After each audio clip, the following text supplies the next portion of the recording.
Hello guys, welcome back to my channel পরমৌসুমী daily blog. সবাই কেমন আছো? আশা করি সবাই ভালো আছো।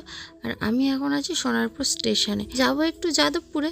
তো আমি, কৃষ্ণা আর বরমশাই এই তিনজন মিলে যাব। আমার ভাই আর কল্পনা, ওদের দুজনের বিয়ের কেনাকাটা করতে।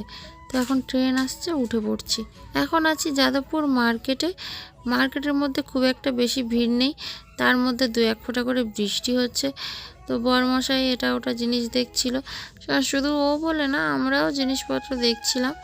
তো যাই হোক, এখন সামনের দিকে এগিয়ে যাচ্ছি। যেহেতু বৃষ্টি হচ্ছে, তো রাস্তাঘাট সমস্ত কিছু ভিজে, আর মাঝে মধ্যে বেশ ভালোই বৃষ্টি হচ্ছে।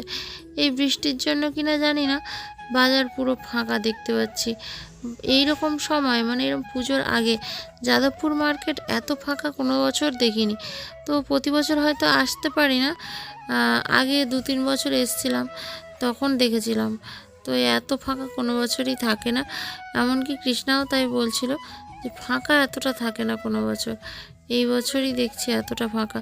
অবশ্য রাতটাও হয়েছে, আমরা এসেছি প্রায় 9টা 10-এ, এখানে নেমেছি আর কি, মানে যাদবপুর স্টেশনে।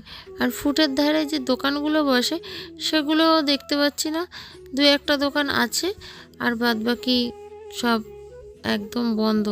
এখানে দেখছিলাম জুয়েলারির দোকান বসেছে, তো আমরাও একটু দেখছিলাম, ওর জন্য তো নিতে হবে ওই হার, চুড়ি এইসব। কিন্তু এই জায়গাতে পেলাম না সেরকম, যেরকমটা কল্পনা খুঁজছে আর কি। যাই হোক, কিছু করার নেই, অন্য জায়গায় দেখতে হবে। বিশেষ করে বাঁধা দোকানে দেখলে হয়তো পাওয়া যাবে, এখানে তো সেরকম কিছু পেলাম না। এখন যাব অন্যদিকে। এদিকে চলে এলাম স্টেশনারি দোকানে, এখান থেকেই সমস্ত কিছু নেওয়া হবে। আর ওরা নিচ্ছিল টিপের পাতা, তো আমাকেও বলছিল একটা টিপের পাতা নেবে। আমি তো নিতে চাইছিলাম না, মানে একেবারেই নিইনি যদিও। আসলে আমার টিপের পাতা আছে বাড়িতে, তাই জন্যই আর নিলাম না। কল্পনাও কাজে গেছিলো, ওখান থেকে সোজা ও নেমে গেল যাদবপুরে, এসে আমাদের সঙ্গে কেনাকাটা করছে আর কি। ওরই জিনিস তো, ও থাকলে একটু সুবিধা হয়। তো যাই হোক, ও যখন চলে এসছে আর কোনো অসুবিধা হবে না, জিনিসগুলো সব নিয়ে নিই। মোটামুটিভাবে একটু কমপ্লিট হয়েছে, আজ আর হবে না। 11টা বাজতে যায়, আর স্টেশনে চলে এসেছি। স্টেশনে দেখো, একজন বসে আছে, একজন বয়স্ক মানুষ, এনার বোধহয় মাথার প্রবলেম। দেখতেই পাচ্ছ, হাতে শাঁখা পলা, আর শাড়ি পরে বসে আছে, ব্লাউজ পরে বসে আছে। আমি ভিডিও করছি দেখি আমার দিকে একটু করে তাকাচ্ছিল আবার। উনি অবশ্য অতটা কিছু বুঝতে পারেনি।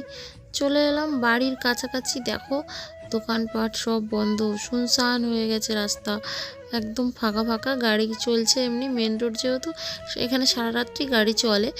বরমশাই ওপার দিয়ে পার হচ্ছে, ওকে তো রাস্তা থেকে ধরে নিয়ে গেছিলাম আমি যাওয়ার সময়। ও অফিস থেকে ফিরছিল আর আমিও বেরিয়েছিলাম, একসাথেই চলে গেছিলাম, মানে ওকে টেনে নিয়েই গেছি আর কি।